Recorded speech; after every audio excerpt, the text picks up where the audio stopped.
And also this week, the residents of Ukraine's Kryvyi Rih experienced real horror. At least 15 explosions thundered in the city of Dnipropetrovsk region. The enemy massively attacked with shaheds. According to preliminary information, thank God, there were no casualties. However, the destruction is significant. Since early morning, emergency repair work has been ongoing at the impact site. Volunteers from a charitable organization are distributing necessary materials to people from destroyed apartments and houses for urgent repairs. The main priority at the moment is to cover windows and roofs from the wind and rain. According to the city council, the blast wave shattered more than 4,000 windows. In total, more than 50 apartment buildings, 3 dozen private houses, as well as 3 schools, a kindergarten, hospitals, and several enterprises were affected in the impact zone.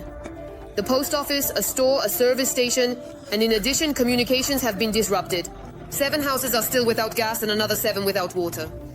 At the moment, utility workers are trying to repair the networks, while residents of the affected houses are covering windows and roofs with film and boards. We have absolutely nothing on mine. We have absolutely nothing.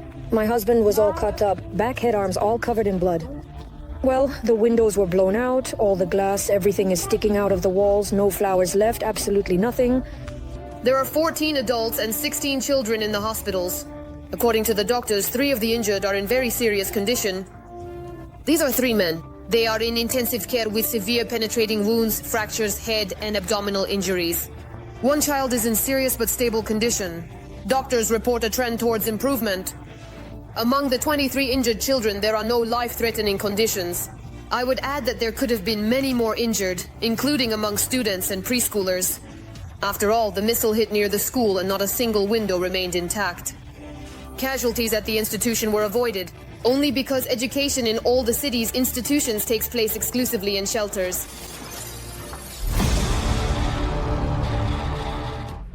And now we move to the Novopavlovsk and Gulyapol directions of the Russian World Front. Here it continues to destroy, kill, and maim. In the Novopavlovsk direction, our defenders are repelling 13 enemy attacks in the areas of the settlements of Konstantinopol, Razliv, Dntesho, Botasen, Intach, Bueta, Skudnoye, Okudoy, Dneproenergia, and Burlatskoye. In the Gulyapol direction, the aggressor carried out 8 assault actions in the areas of the settlements. Privolnoye, Novoselka, and towards the open field. Airstrikes hit the settlements of Shevchenko, Novodarovka, Novopol, and Gulyapol. Every voice matters. Join our community, support independent journalism, and help us bring you the truth from Ukraine.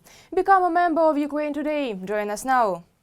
And now the topic we announced at the very beginning. So, the Ukrainian cruise missile Long Neptune, with a range of up to 1,000 kilometers, struck the oil complex in Tuapse. The arrival was not only spectacular, but also very effective. But the most important thing is something else. This was the second, not the first instance of using the modernized version of Neptune. This was reported by the Minister for Strategic Industries of Ukraine, Herman Smetanin. According to him, the first time Long Neptune attacked a military target of the occupiers in Crimea, which specific target it was has not yet been specified. Only one thing is clear. Long Neptune has gone on the hunt, and for the enemy it will be very, very painful. All the details in our next report. An explosive night in Moscow's Krasnodar region. Oh my. The video shows fuel tanks exploding at a Russian oil refinery in Tuapse, about 1,000 kilometers from the front line. We are arriving at Tuapse station. For 3 consecutive days, the Russian oil refinery has been continuously burning. At this time, President Zelensky announces the successful use of the extended Neptune at an impressive distance of 1,000 kilometers for domestic missile engineering. Such a system was made by Ukrainian enterprises. This is a national product. In January 2022, the director of the design bureau, Luch, Oleg Korostelev, speaks about the successes of military designers against the backdrop of the anti-ship missile Neptune. Among them is the anti-ship missile, which went on combat duty back in 2020.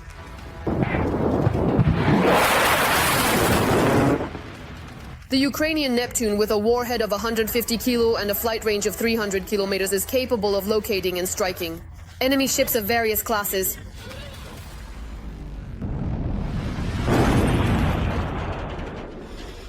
The first target of Neptune was the Russian frigate Admiral Essen and several other enemy ships.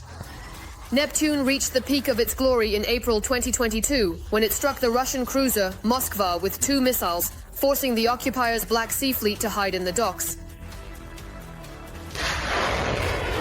Due to the presence, we don't have... Precisely because of the presence of Neptune with us, the Russians did not attempt a naval landing on Odessa in 2022.